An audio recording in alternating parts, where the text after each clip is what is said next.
If you're having Easter dinner at home this year, you're going to want to have a beautiful tablescape, and Ken Wingard is here to show us how to do exactly that. So what did you bring for us today, Ken? Yeah, so we're going to create a tablescape. You know, I always look at those magazines and you see those tables and they always look so kind of like I could never do that. So I sort of just started pulling mine together at home. And I was like, you know, I need to bring this to the family because it's not Well, yours looked difficult. like it came from a magazine. It was all stuff I already had. We have a picture of it here. Oh, Ken, that is so beautiful. Phenomenal. It's easy, breezy, and best of all, cheap, cheap, cheap, cheap, cheap. Okay, I retract. I'm not having dinner at my house or your house. Okay, going to You're coming over? We do brunch, so you can actually do both. Oh, okay, good. So what do we need to get started? We're going to start here. So first of all, it's all about, today we're going to create this sort of base, like the structure, which is really important to get heights and some different dimensions. So first we're going to create, notice in the back I had that sort of domed, like flower arrangement. So that was really easy. All I did was take a candlestick that I already had around the house, one of my dinner plates, and Mark, I'm going to let you do this, or Christina, if you're right there. Put a ring of glue around the top of this.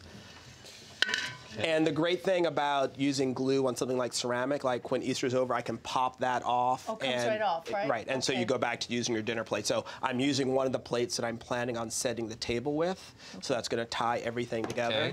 And then just pop that right on there. Okay.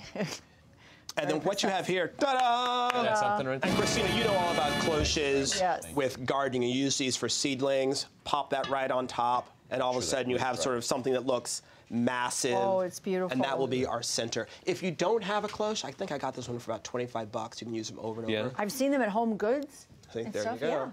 You can also get a round vase, a salad bowl, flip it upside down. Do the same thing? Use it, and be done. Okay. So the next we're going to, you let that dry a little bit. Okay. We're going to, do you notice I had some terracotta pots on there, but instead of using your standard terracotta pots, what I've done here is I got standard clay terracotta pot. You probably already have them sitting around in your They're very affordable. Very affordable if you don't already have them. I spray painted it blue because it's going to match the dinner plate. And this regular, you don't need any sort of regular good old spray paint. I hit it. Had some leftover house paint. Put that on top of the blue. You don't have to put a sealer on it or anything? Don't want to put a sealer. Okay. What you can do is in between the two, to make it a little bit easier, get a votive, a candle, one that's burnt out. What does that do? And rub it. What it's going to do is we're going to sand off some of the white paint so we show some of the blue. Oh. So putting some wax on there between the coats is going to make that easier. Okay. And then, if you want to try this out, Christina. What am I doing? All you're going to do is sand through the white paint. You're going to get some blue, and you're going to get some of the terracotta coming through. Okay. Oh, nice. It gives it that real sort of weathered-ish. And what you're going to end up with. Oh, is that? Oh, that's beautiful. Oh, look at that. I like that.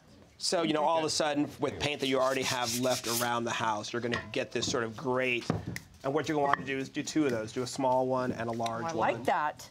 I love that patina. It looks so good. I like that. And again, so far we've spent very little money.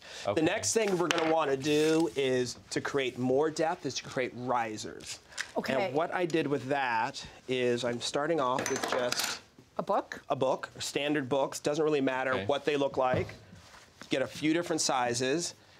And here I use, this is some fabric. I have a roll of it in my basement. It's just cotton. You could also use burlap, muslin, what have you. And you're going to wrap it just like you did in, in school. Exactly. Love that. Right. A little bit of tape there. Exactly. Yeah, put it over. Oh. Here you go. All right. You put the tape. All right. And what this does is this really gives, yes, if you have an antique set of encyclopedias, you can use that without covering them, but... How crazy that you just said that antique set of encyclopedias. Why, you have a set you're trying to get rid of? No, but it sounds so weird. Oh, that it's antique. Yeah, because it's so weird to say that. I know. Wow. I know. And you didn't even flinch when you said that. I did. Well, who, you know. I can remember my parents saving up forever to get a set. You know, every day we'd get the A, then the B, then the C. Remember the guys used to come door to door selling them? We'd buy 3 books at a time till we had the whole thing. And now it's our centerpiece. And now we use it as an oddity. Right. Yeah. And then all I did was create, as you can see these here, create very cute little book titles. Just, you know, on your computer. Oh, eggs. A tisket, a tasket. Peter C. Tail, an autobiography. Is that Peter Cottontail? Yes. Oh my gosh. And then cut them out with some pinking shears. You want to pop a little glue on the back of that? Oh, sure. perfect. I love that. Okay. Uh-oh, I glued the gun to the... And then all we're going to do is put that on the spine of our book. Okay, here, you can put this on the spine of the bookmark. Okay, good. Oh, a bookmark, get it? There. Oh, perfect. Okay. Okay. Ba-dum-bum. There it is. Here all week. Look Okay. at that. There you go. I am going to show the camera. Look at that. Eggs, eggs, eggs. Perfect. Okay.